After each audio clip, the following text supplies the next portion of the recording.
Hey there folks, welcome to the Auto Universe. We'll start off today's news with the spy shots of the BMW 5 Series subtle updates.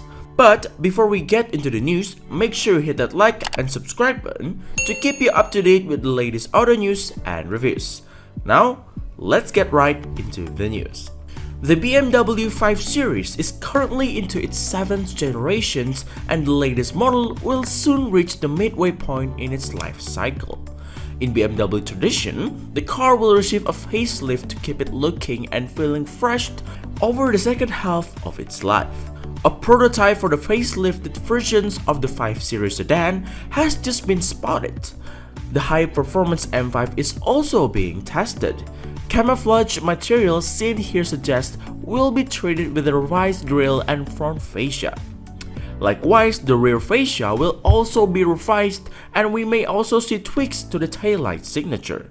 The grille in particular will likely adopt the merged double kidney design that features on the latest 3 Series and 7 Series models.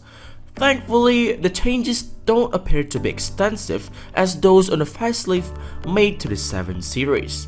The 5 Series in its current form is already a handsome brute.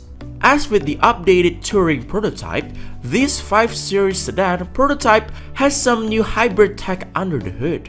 How do we know? Well, the hybrid test vehicle sticker on the side is an obvious giveaway.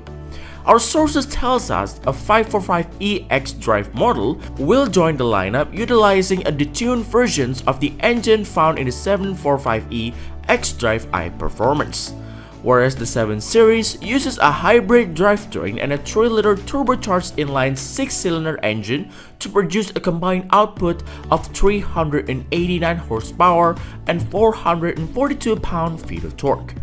The new 5 Series hybrid is expected to be detuned to around 375 horsepower. It isn't clear if there's any changes packed for the cabin, but an updated infotainment system and new electronic driver assist features are likely. Look for the facelifted 5 Series to arrive at dealerships late next year as a 2021 model.